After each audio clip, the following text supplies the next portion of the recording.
जी अस्सलाम वालेकुम। Guest posting का आज हम प्रॉपर स्टार्ट कर रहे हैं। तो इसमें कोर्स आउटलाइन मैंने ग्रुप में शेयर की थी आपको। गेस्ट पोस्टिंग में जो फर्स्ट हमारा पॉइंट आ जाता है that is requirements and pre requisites. अब इसमें हमारे पास जो सबसे इम्पोर्टेंट चीज़ है, सबसे इम्पोर्टेंट पॉइंट है। एक तो आपने ये सारे पॉइंट्स नोट डाउन कर लेने अपने पास कहीं पे, ठीक है। और इन चीज़ों को आपने गौर से समझना है। सबसे पहली चीज़ है कि आपके पास नंबर वन क्या चीज़ होनी चाहिए, विच इज़ लैपटॉप कंप्यूटर आपके पास लाजमी होना चाहिए। अगर कोई ऐसा बंदा इस क्लास में है जिसके पास ना लैपटॉप है ना सिस्टम है, वो ये कोर्स स्किप कर दे। उसको इसका कोई फ़ायदा नहीं होने वाला, क्योंकि इसमें मुख्तलिफ आपने वेबसाइट्स के एनालिसिस वगैरह करने होते हैं जो आप मोबाइल फ़ोन पे नहीं कर सकते। लेकिन आप अपने लैपटॉप से अपना काम जब मुकम्मल कर लेंगे एक दफ़ा, तो बाद में आप अपने इस काम को लैप मोबाइल पे शिफ्ट कर सकते हैं, अपने क्लाइंट से डीलिंग वगैरह कर सकते हैं। तो लैपटॉप का होना बहुत ज़्यादा ज़रूरी है। और अगर किसी ने लैपटॉप बाय करना है तो वो उसके लिए सजेशन सिंपल, आप कोर आई 5 या कोर आई 3 लैपटॉप बाय कर लें। उसकी फर्स्ट जनरेशन चल जाएगी। और दूसरे नंबर पे जो उसकी हार्ड ड्राइव है वो एसएसडी अगर उसमें लग जाती है तो आपका काम स्पीडी होगा। एसएसडी हार्ड ड्राइव 128 जीबी की 3000 से 3500 की आपको मार्केट से मिल जाएगी, हफीज सेंटर से, हाल रोड से, अगर आप लाहौर से हैं तो। नहीं तो आप इसको कहीं से भी ले सकते हैं, दराज वगैरह से भी मंगवा सकते हैं। अच्छा जी, अब नेक्स्ट ये चीज़ तो पहली रिक्वायरमेंट आपको मैंने बता दी कि आपके पास लैपटॉप का होना ज़रूरी है, क्योंकि आपने लैपटॉप के अंदर वेबसाइट्स के एनालिसिस वगैरह करने हैं। और काफ़ी ज़्यादा काम जो है वो लैपटॉप पे होना है, क्योंकि कुछ ऐसी एप्लीकेशन है, वेबसाइट्स हैं, टूल्स हैं जो मोबाइल पे नहीं चल सकते। ठीक है। अच्छा, दूसरे नंबर पे सबसे इम्पोर्टेंट चीज़ आपके पास इंटरनेट का होना और आपकी बेसिक कंप्यूटर लिटरेसी। ये सेकंड जो पॉइंट है विच इज़ वेरी इम्पोर्टेंट, कि आपको कंप्यूटर का जो बेसिक नॉलेज है वो होना लाजमी है। और आपके पास अच्छा एक इंटरनेट होना चाहिए आपके घर पे, क्योंकि अक्सर ख़वातीन, अक्सर स्टूडेंट्स, मेरे भाई जो सारे ये क्लास अटेंड कर रहे हैं, आपके पास एक अच्छा इंटरनेट लीड करता है अच्छी वर्किंग को, स्मूथ ऑपरेशंस। जैसे अभी अ, हमने क्लास जो थी 11 बजे शुरू की, लेकिन मेरा इंटरनेट जो था वो थोड़ा सा स्लो हो गया, तो उसकी वजह से लैपटॉप मेरा सही काम नहीं कर रहा था। तो मैंने फिर इसको रीस्टार्ट किया और इंटरनेट को भी रीस्टार्ट किया, तो मेरा मसला हल और हमारी क्लास अभी एक अच्छे वे में चल रही है विदाउट एनी प्रॉब्लम, अल्हम्दुलिल्लाह। अब दो चीज़ें अभी आपको बताई कि लैपटॉप कंप्यूटर आपके पास होना चाहिए, दूसरा इंटरनेट और कंप्यूटर लिटरेसी आपके पास होनी चाहिए। लिटरेसी का मतलब ये है कि आपको कंप्यूटर का बेसिक नॉलेज आपके पास होना चाहिए। अब इसमें आप अगर बात करते हैं कि बेसिक नॉलेज में हमारे पास सर क्या-क्या हमें पता हो, आपको बेसिक आईटी स्किल्स का नॉलेज हो, जिसमें ख़ास तौर पर एमएस वर्ड, एक्सेल। एक्सेल इतना ख़ास नहीं भी, लेकिन आपको माइक्रोसॉफ्ट वर्ड जो है वो तो आना चाहिए लाज़मी। और अगर आप में से किसी को माइक्रोसॉफ्ट ऑफ़िस या वर्ड, एक्सेल वग़ैरह ये नहीं आता, तो आप यूट्यूब से सीख लें। ठीक है? आप मेरा जो कोर्स है इसका माइक्रोसॉफ्ट ऑफ़िस का, आप वो भी ले सकते हैं, ठीक है? और उसके साथ आपको सर्टिफ़िकेशन भी मिलेगी, रिकॉर्डेड कोर्स भी मेरा अवेलेबल है। आप Microsoft Word, Excel, PowerPoint इन तीनों पे आपका अच्छा एक अबूर होना चाहिए, अच्छी एक कमांड होनी चाहिए। अच्छा, नेक्स्ट आपके पास जो इसके अंदर चीज़ आ जाती है, आपको अच्छी सर्चिंग करनी आनी चाहिए। सर्चिंग, अब मैं इसमें ना मिक्स लिखूँगा, ताकि साथ-साथ आप नोट्स अगर नहीं भी बना रहे, तो एट लीस्ट स्क्रीन के ऊपर तो जो चीज़ें चल रही हैं, उनको आप देखें।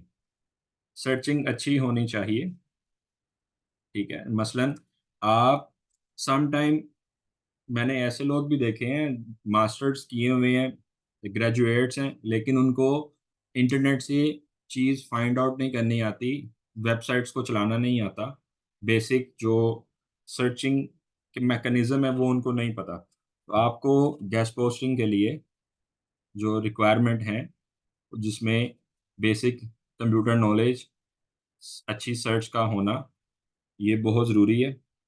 अच्छा जी, उसके बाद अगला जो पॉइंट है, वो आ जाता है जी आपके पास आपका प्रोफ़ेशनल ईमेल आईडी या ईमेल एड्रेस होना चाहिए, ठीक है? ये मस्ट है जी, लाज़मी है। आपका जो ईमेल एड्रेस है, वो लाज़मी होना चाहिए। अच्छा, अगर इसमें मिस ज़ुनैरा और फ़ाइका इन हैं, क्लास ले रही हैं, तो काइंडली अटेंडेंस को नोट कीजिएगा। मुझे ये नाम चाहिए जो आज की क्लास अटेंड कर रहे हैं, क्योंकि प्रॉपर गेस्ट पोस्टिंग सिखाना आज से शुरू कर दी है। तो काइंडली इन सब की अटेंडेंस, इनके नाम चाहिए। अच्छा जी, तो ये चीज़ें हो गई। ईमेल आईडी आपका प्रोफेशनल होना चाहिए। अक्सर देखने में ये चीज़ आती है कि अक्सर सीवीज़ आती हैं हमारे पास, तो उसमें लिखा होता है जैसे बाबा की परी @gmail.com, या लड़के की अगर ईमेल आईडी है, उसमें लिखा है जी मिसाल के तौर पर अहमद बाबा 385 @gmail.com। तो अपने जो ओरिजिनल नेम्स हैं, आपके आपके नेम का फर्स्ट लेटर लास्ट लेटर, यानी फर्स्ट नेम लास्ट नेम, और उसके साथ आप ऑफिशियल वर्ड लगा लें, या आप उसके साथ डिजिटल क्रिएटर का वर्ड लगा लें, आप उसके साथ एसईओ एक्सपर्ट का वर्ड लगा लें, या गेस्ट पोस्टर का वर्ड लगा लें। आपका एक प्रोफेशनल ऑफिशियल ईमेल लाजमी होना चाहिए। और अगर आपके पास ऑलरेडी इस तरह का अच्छा सा एक ईमेल है, विच इज़ वेरी गुड, आपके वो भी काम आएगा। अच्छा जी, नेक्स्ट आपके पास जो चीज़ होनी चाहिए, आपको जिस चीज़ का नॉलेज होना चाहिए, दैट इज़ गूगल शीट का आपको पता हो कि गूगल शीट्स क्या होती हैं। एक तो आपको अगर आइडिया है, Microsoft Word, Excel, PowerPoint आपको आता है, उसके साथ आपको ऑनलाइन ये तीनों सॉफ्टवेयर अगर ऑनलाइन शिफ्ट कर दिए जाएँ, या गूगल शीट्स को आपको मैनेज करना, उसमें रिकॉर्ड रखना, ये पता होना चाहिए। क्योंकि देखें, जब आप काम करते हैं या आप किसी के लिए गेस्ट पोस्टिंग करते हैं, तो आपको अपने जितनी भी आपने वर्किंग की होती है, उसका आपको रिकॉर्ड रखना पड़ता है कि आप डेली बेस पे कितना काम कर रहे हैं, क्या कर रहे हैं, लिंक्स कहाँ से जनरेट कर रहे हैं, ब्लॉग कहाँ पे पोस्ट कर रहे हैं, सारा कुछ। तो उसके लिए गूगल शीट को मैनेज करना आपको आना चाहिए। अगर आपको ये चीज़ें भी नहीं पता, तो आप हमारा जो बेसिक कोर्स है, उसको ले सकते हैं, या आप कहीं से भी यूट्यूब से वीडियो को सर्च करके ये नॉलेज ले सकते हैं। अच्छा जी, नेक्स्ट कोई भी अगर साथ-साथ आपके ज़हन में क्वेश्चन आए, तो चैट में आप अपना क्वेश्चन डाल दें। अच्छा, ये 2 पॉइंट हो गए। इसमें अब थर्ड इम्पोर्टेंट पॉइंट जो है, which is very, very, very, very, very important point, and VIP point जिसे हम कह सकते हैं, ठीक है? कम्युनिकेशन। कम्युनिकेशन स्किल जो है, जिसमें ख़ास तौर पर मैं लफ्ज़ यूज़ करूँगा अंग्रेज़ी। आपकी अंग्रेज़ी अच्छी होनी चाहिए, इतनी भी बुरी ना हो कि आप इंग्लिश को पढ़ के अंडरस्टैंड ही ना कर पाएँ कि ये लिखा क्या हुआ है। सम टाइम चलो, इसमें आपने बोलनी नहीं है मिसाल के तौर पर आप, लेकिन लिख के तो अंग्रेज़ी में आप बात कर सकें, इतना क आपका जो इंग्लिश का लेवल है वो होना चाहिए, ठीक है? अभी इस तरफ मैं नहीं लेके आ रहा कि आप ऑनलाइन आके लाइक ज़ूम पे इंटरव्यू दें गोरों को, ठीक है? मैं ये कह रहा हूँ, आप इंग्लिश पढ़ के उसको अंडरस्टैंड कर सकें, इसीलिए मैंने इस पोस्टर में लिखा था कि अगर आप गेस्ट पोस्टिंग सीखना चाहते हैं, तो तालीम कम से कम एफए। अब जिस बंदे ने इंटर अगर कर लिया और वो 33 नंबर लेके भी पास हो गया है, तो इट्स मीन कि वो बंदा उर्दू से इंग्लिश बना सकता है और इंग्लिश को इधर-उधर कर सकता है, उसको बेसिक ग्रामर के रूल्स वगैरह पता होंगे। तो इसलिए आपकी अंग्रेज़ी थोड़ी बहुत तगड़ी होनी चाहिए, और फिर आप इस पे काम शुरू कर सकते हैं, और with the passage of time आप अपनी स्किल को इम्प्रूव कर सकते हैं, और वो करने से ही होनी है। अदारों के अंदर, तलीमी जितने भी अदारे हैं, उसमें तो ये चीज़ें सिर्फ आपको इतनी बताई जाती हैं कि आप बस डिग्री लें और बाहर जाएं, लेकिन जो ग्रिप आती है वो आपको प्रोफेशनल लाइफ में आती है, काम करके पता चलता है चीज़ों का। अच्छा, अब जो अंग्रेजी है ना, ये क्यों ज़रूरी है? ये इसलिए ज़रूरी है, पॉइंट आप चाहे लिख लें, क्योंकि आपने ज़्यादातर मोस्ट ऑफ द टाइम जो कम्युनिकेशन आपने करनी है वो गोरों के साथ करनी है।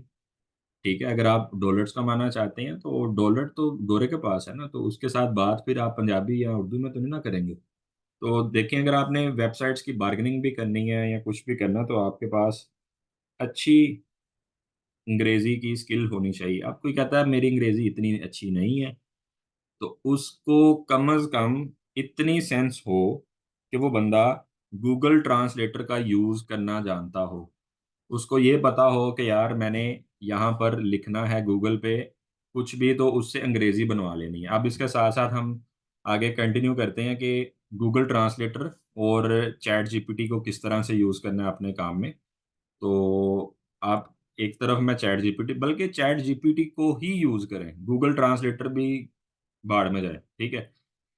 चैट जीपीटी को अगर यूज जिसने पहले नहीं किया तो वो इसमें जाए, इधर यूआरएल आपके सामने आ गया स्क्रीन पे, ये ऊपर यूआरएल लिखा हुआ है, अकाउंट अपना क्रिएट साइन अप करे और अकाउंट बना ले इसमें।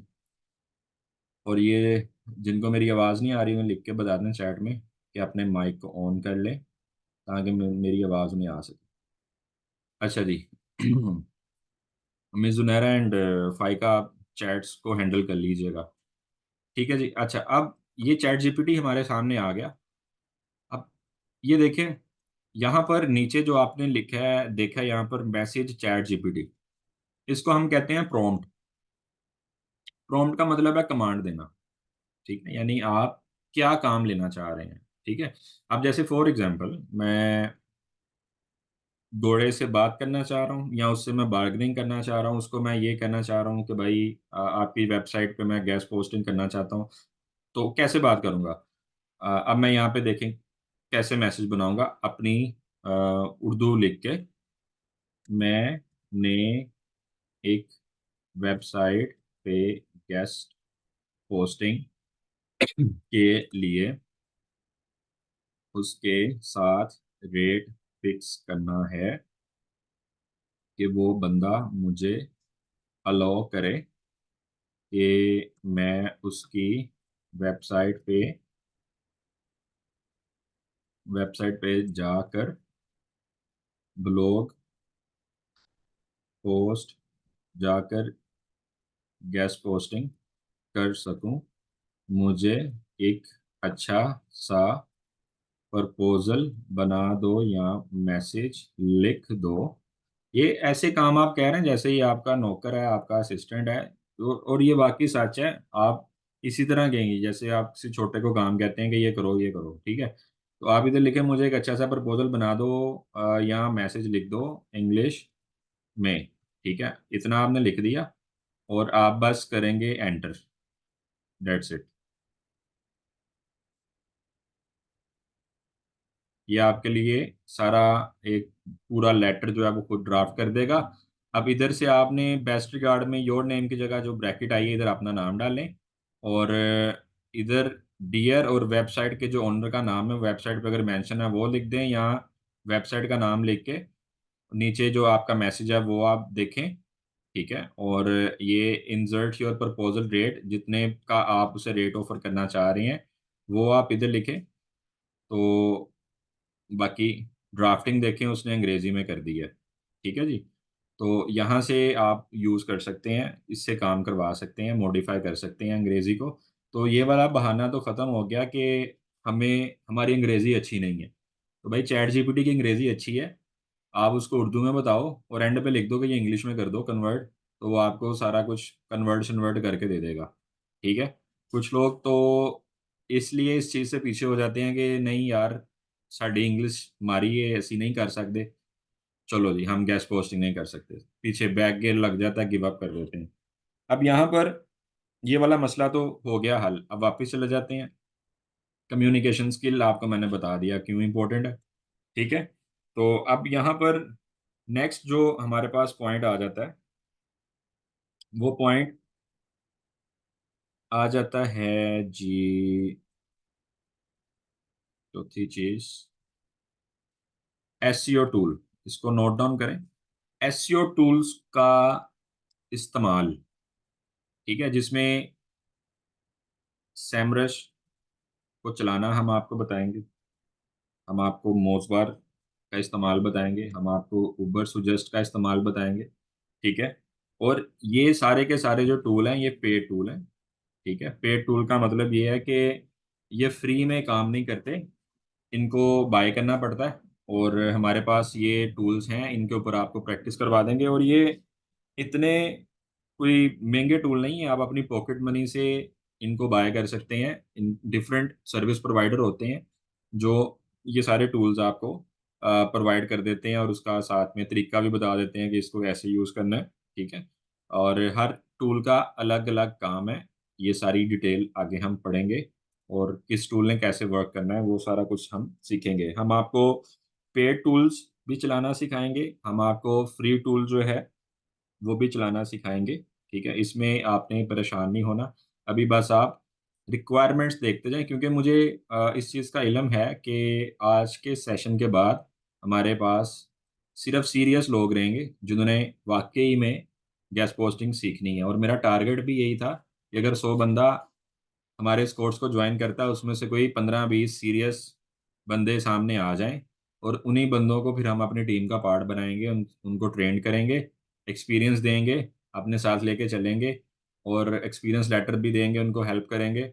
और कल को अगर इस बेस के ऊपर उनको कोई अच्छी जॉब मिल जाती है, कोई काम मिल जाता है, हमें खुशी होगी। अच्छा, नेक्स्ट, अब ये पॉइंट हमारे पास आ गया कैनवा। अगर आपको कैनवा चलाना नहीं आता, आप मेरे यूट्यूब चैनल पर जाएं, कैनवा का वहाँ पे फ्री कोर्स पड़ा है, इसको चलाना सीखें। और अगर किसी को चलाना आता है, बहुत अच्छी बात है। अच्छा, कैनवा के अंदर क्या करना है?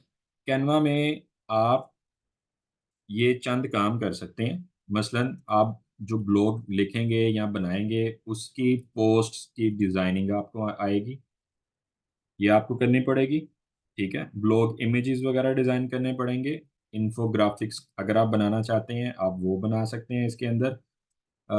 फिर आप क्या कर सकते हैं जी, अगर फ्रीलांसिंग की तरफ आपने चलना है तो गिग्स की पिक्चर फाइवर के ऊपर जो लगी होती हैं वो आप डिज़ाइन कर सकते हैं। जैसे अगर मैं इधर फाइवर ओपन करता हूँ, ठीक है। अब ये मेरा आईडी ओपन हो गया। अभी हम यहाँ पे लिखते हैं पोस्टिंग गेस्ट पोस्टिंग सर्विसेज, ठीक है। गेस्ट पोस्टिंग सर्विसेज के अंदर अब ये बंदा अगर फॉर एग्जांपल कुछ ऑफर लगा के बैठा है, जैसे ये कह रहा है guest posting backlinking DA 90 to 35 from real authority websites, ठीक है। इसको मैं अगर ओके करता हूँ, तो अगर इसकी ये गिग मैं देख रहा हूँ, उसका एक कवर पेज होता है जो उसने लगाया होता है। जैसे ये कवर पेजेस हैं इसके, ये डिज़ाइन करना कैनवा में आपके लिए आसान हो जाएंगे, ठीक है। स्क्रीनशॉट भी हो सकते हैं कुछ भी, तो इसलिए कैनवा में जैसे ये बंदा है, इसने अपनी गिग के जो कवर पेजेस हैं वो डिज़ाइन किए हुए हैं। तो आपको कैनवा नहीं आता, आप हमारे यूट्यूब चैनल पर जाएं, स्किल्स अप अकेडमी के, वहाँ से मेरा कैनवा का फ्री कोर्स पड़ा है, एंजॉय करें, सीखें। Okay, six point, point number 6। Ramen Shahid कह रही हैं कि सर प्लीज़ कैनवा के बारे में थोड़ी मोर एक्सप्लेनेशन दे दें। कैनवा बेटा एक टूल है, ठीक है। आपको कोई सॉफ्टवेयर इंस्टॉल नहीं करना पड़ता। इस तरह ये देखें, कैनवा एक वेबसाइट है, canva.com जाएं, इसकी मोबाइल ऐप है, अपने फ़ोन में इंस्टॉल करें, और बने बनाए टेम्पलेट्स हैं, और छा जाएं, डिज़ाइन बनाएं, ठीक है। जैसे मिसाल के तौर पर आपको एक वेडिंग कार्ड है बनाना, वेडिंग कार्ड डिज़ाइन सर्च करें, आपके पास बने बनाए ये देखें टेम्पलेट्स आ गए। You just need to change the details, और उसको सेव करो, और आपका डिज़ाइन तैयार। बजाय ये कि आप किसी ग्राफिक डिज़ाइनर के तरले करें, उसके मरहूने मिन्नत रहें कि भाई ये कर दो, ये कर दो, आप अपना खुद का डिज़ाइन क्रिएट कर लें, ठीक है। आप ऊपर लिख दें ब्लॉग पोस्ट, इधर आप लिखें ब्लॉग पोस्ट, आगे इसकी जो टेक्निकलिटीज़ हैं कि साइज़ कितना होना चाहिए, ये सारा कुछ आपको बताएंगे। जैसे ये डिफरेंट ब्लॉग पोस्ट हैं, आप इधर क्लिक करें, ठीक है। और यहाँ जाकर आपने बस ये इन्फॉर्मेशन चेंज करनी है, ये लिखा है कस्टमाइज दिस टेम्पलेट, इस पर क्लिक करें और बस अपनी इन्फॉर्मेशन इसमें डाल दें, इमेज चेंज कर दें, यहाँ पर आप टाइटल चेंज कर दें, we are learning guest posting.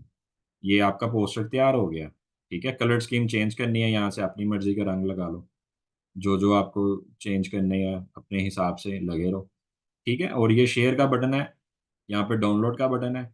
इधर से आपको जोन सा फॉर्मेट चाहिए वो आप देखें, सिलेक्ट करें, जेपीजी चाहिए और क्वालिटी 100 करके डाउनलोड कर लें और अपने ब्लॉग में आप डाल दें। कल आपको यही सारा आप बताएंगे कि ब्लॉग लिखना किस तरह से है, उसमें कौन कौन से टेक्निकल पॉइंट्स हैं, कैसे सारा कुछ है। तो उसके साथ फिर जब ब्लॉग इमेजेस डिज़ाइन करेंगे वो भी आपको बताएंगे। तो चिंता वाली बात नहीं है, परेशान नहीं होना। अच्छा, next, last but not least, payment payment method. Payment method बहुत ज़रूरी इसलिए भी है कि जब आपको डॉलर आने हैं तो फिर आपने उसको विड्रॉ भी तो करना है। तो विड्रॉ करने के लिए आपका अपना अकाउंट होना चाहिए, और अगर आपका अपना अकाउंट नहीं है तो उसको बनाओ, आज ही बनाओ। अपने फ़ोन में सादा पे ऐप डाउनलोड कर लो, नया पे का ऐप डाउनलोड कर लो, उसका एटीएम कार्ड भी घर आ जाता है मुफ्त में।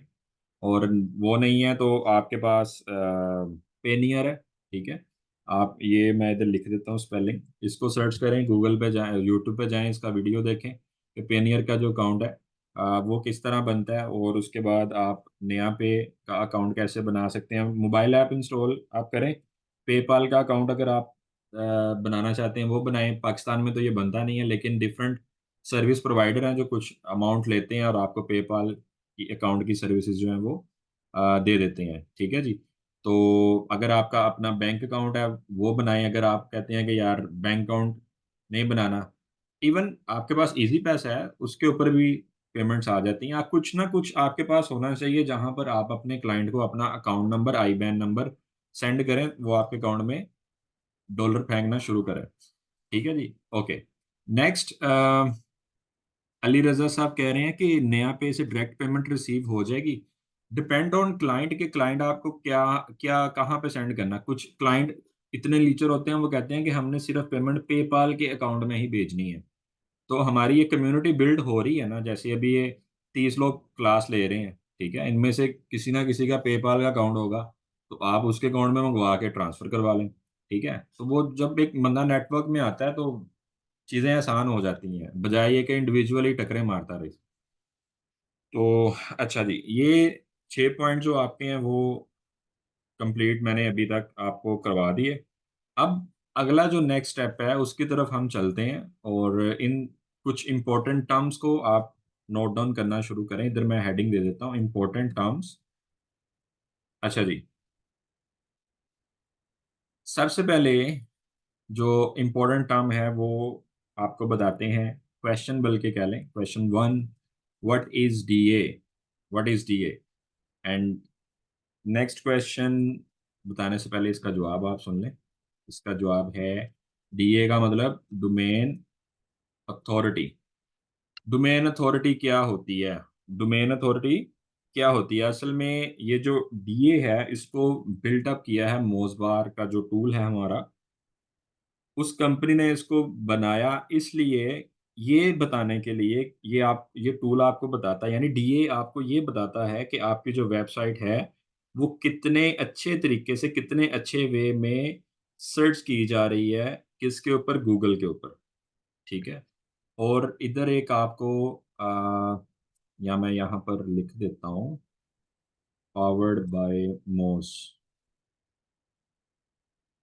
ये आपको बताएंगे भी मोज इंस्टॉल किस तरह से करना है और इससे क्या होता है, सारा कुछ आपको बताएंगे। यानी अगर आपको वेबसाइट का डीए मालूम करना है तो वो मोज के जरिए आप इजीली देख सकते हैं। अच्छा, अब डोमेन अथॉरिटी का पता चल गया आपको कि डोमेन अथॉरिटी क्या होती है।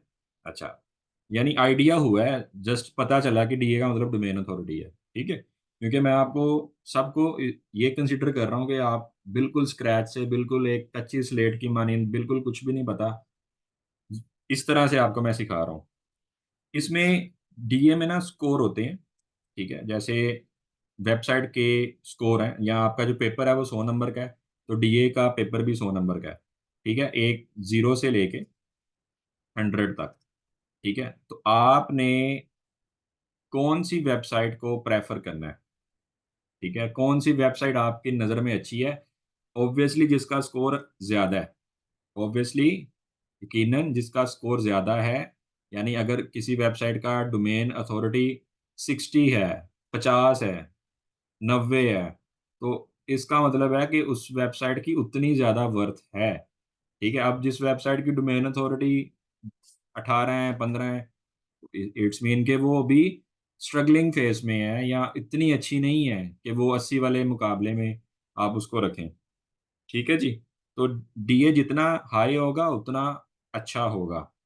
अब नेक्स्ट हम चलते हैं अगले इंपॉर्टेंट टर्म की तरफ, question 2, which is D R. D R का मैं इस तरह ही लिख देता हूं आगे। D R mean domain rating. Domain rating. अब डोमेन रेटिंग क्या है जी? डोमेन रेटिंग, ये टूल जो डेवलप किया है, ये डेवलप किया है एच रेफ ने। ठीक है जी। ये एक एसईओ टूल है, ठीक है, एसईओ टूल है, और ये क्या करता है, ये आपको वेबसाइट की डोमेन की रेटिंग बताता है थ्रू द बैकलिंक। यानी वेबसाइट के जो बैकलिंक होते हैं, उस बैकलिंक के थ्रू आपकी वेबसाइट की रेटिंग को बताता है। अगर मैं यूं कंपैरिजन कर लूं, ठीक है, यहाँ पर अगर मैं एक टेबल छोटा सा बना लेता हूँ, इधर मैं लिख देता हूँ D R versus D A. ठीक है, यानी अगर इन दोनों का कंपैरिजन हम देखें कि डी आर क्या है और डी ए क्या है, तो आपको अब अच्छी थोड़ी सी समझ आने वाली है। वो देख लें जी। नंबर 1, डीआर का मतलब हो गया जी डोमेन, डोमेन रेटिंग, और ये हो गया डोमेन अथॉरिटी। ठीक है। नेक्स्ट, डीआर क्या करता है? डीआर आपके बैकलिंक प्रोफाइल, बैकलिंक प्रोफाइल पर बेस रिजल्ट देता है, रिजल्ट प्रोवाइड करता है। और डोमेन अथॉरिटी आपको क्या बताती है कि कितने अच्छे तरीके से गूगल सर्च इंजन में आपकी वेबसाइट रैंक कर रही है। ठीक है, ये दो चीज़ें हो गई। इन दोनों का कंपैरिजन जब आप प्रैक्टिकली काम करेंगे तब ज़्यादा अच्छा पता चल जाएगा। अभी ये है कि बैकलिंक की वजह से डीआर लिंक कर रहा है और एचरेफ इसको पावर्ड बाय कर रहा है। डोमेन अथॉरिटी क्या होती है? डोमेन अथॉरिटी आपको ये बताती है कि कितने अच्छे तरीके से गूगल सर्च के थ्रू, सर्च इंजन के थ्रू आपकी वेबसाइट रैंक कर रही है। और ये डी आर मीन के कितने अच्छे बैकलिंक के थ्रू आपकी वेबसाइट की रेटिंग ऊपर जा रही है। नेक्स्ट हमारे पास एक चीज़ आ जाती है जी, पीए। एक तो पीए वो वाला होता है ना, पर्सनल असिस्टेंट, सेक्रेटरी वगैरह ऐसे कहते हैं कि पीए है ये मेरा। अच्छा, इधर ये पीए का मतलब है पेज अथॉरिटी, पेज अथॉरिटी। अच्छा, अब पेज अथॉरिटी को समझाने के लिए आपको मैं अगर यूं बताऊं कि अगर आप एक वेबसाइट खोलते हैं, उसमें आप डिफरेंट चीज़ें देखते हैं, मेन्यूज देखते हैं, अबाउट अस देखते हैं, ठीक है, आप इसका कॉन्टैक्ट अस देखते हैं, ठीक है, तो इसके डिफरेंट डिफरेंट जो मेन्यूज होते हैं ना वेबसाइट के, जस्ट लाइक, अगर हम यूं कह लें कि एक आपने देख लिया मेन्यू, दूसरा मेन्यू, या यूं समझा देता हूँ, इधर एक वेबसाइट ही खोल लेते हैं। अगर मैं स्किल्स अप अकेडमी की वेबसाइट खोलता हूँ,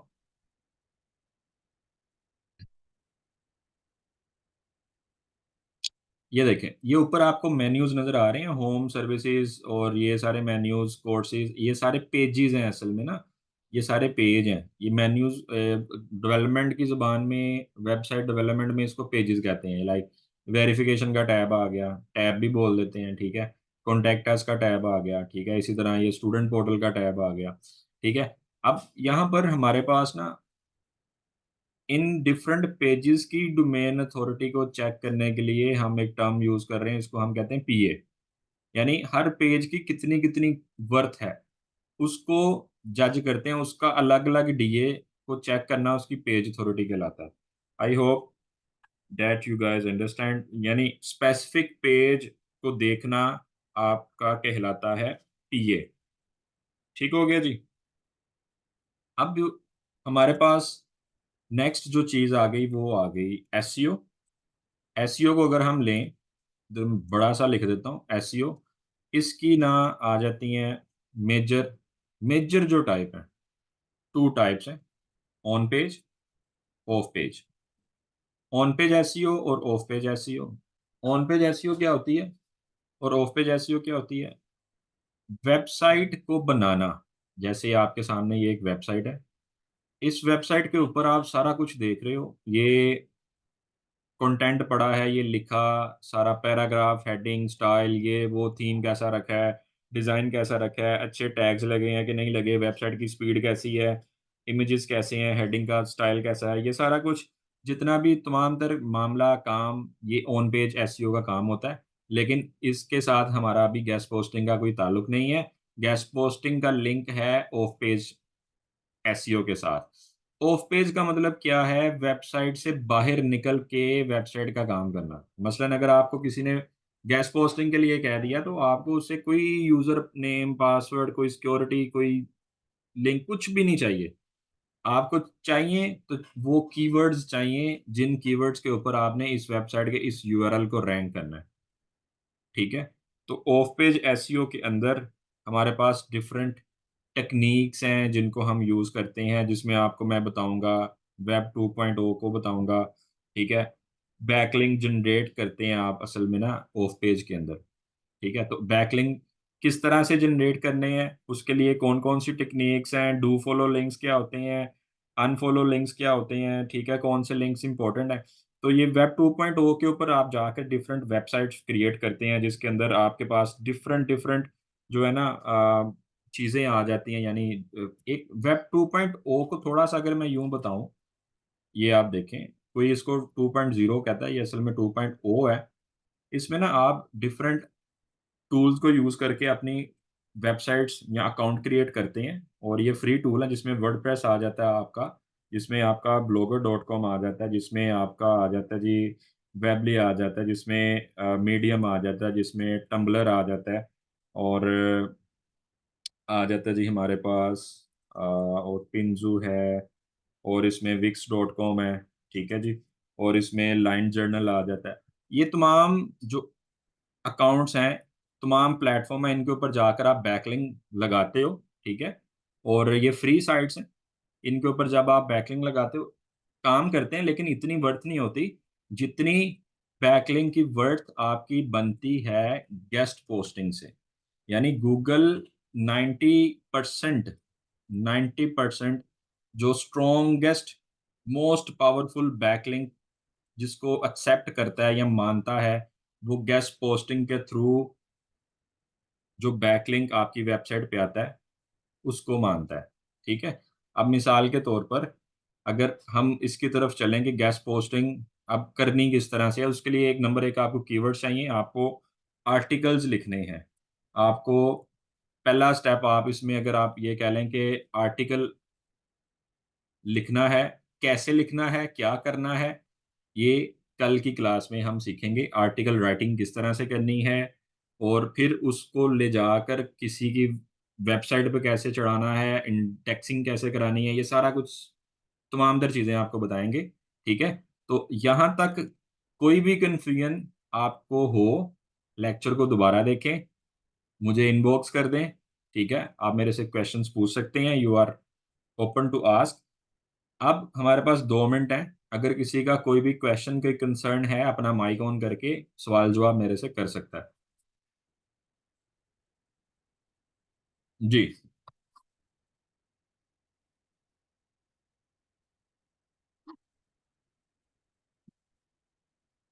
और अगर कोई क्वेश्चन नहीं है, सब अच्छा समझ आ गया है, तो आप चैट में ओके का मैसेज कर सकते हैं।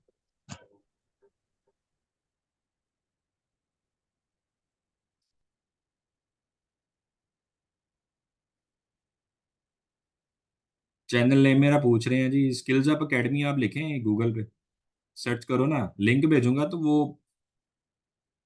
इतना मुझे फायदा नहीं होना जितना आप सर्च करके जाओगे गूगल पे, स्किल्स अप एकेडमी को ढूंढोगे टॉप पे इंशाल्लाह आपको मिल जाएगी।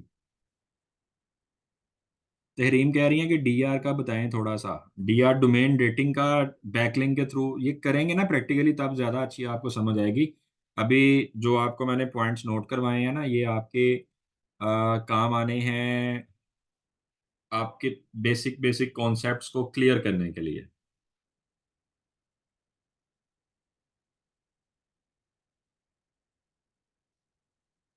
डोमेन अथॉरिटी को दोबारा बता दें। Domain authority. ओके भाई, बताते हैं। अच्छा ये देखें मेरे पास ना, आप अगर अपना गूगल खोलेंगे और मैं अभी अपना गूगल खोल के आपको दिखाता हूँ फटाफट से। यहाँ पर मैं लिखता हूँ lahore center.com, एक वेबसाइट मैंने खोली। जब आप लोग इसको अपने गूगल क्रोम में खोलेंगे ना, आपके पास कुछ एनालिसिस इस तरह से नहीं आएंगे जैसे अभी मेरे पास आने वाले हैं। या मैं ये देखें, ये एक पट्टी ऊपर आ रही है, ये एक बार सी आपको नजर आ रही है। ये मोज के थ्रू, ये एक छोटी सी एक्सटेंशन है जो इसमें मैंने की हुई है मोज की। ठीक है, मोज बार इसको कहते हैं। आप भी ये गूगल क्रोम की एक्सटेंशन इंस्टॉल करके तो इन चीज़ों को देख सकते हैं।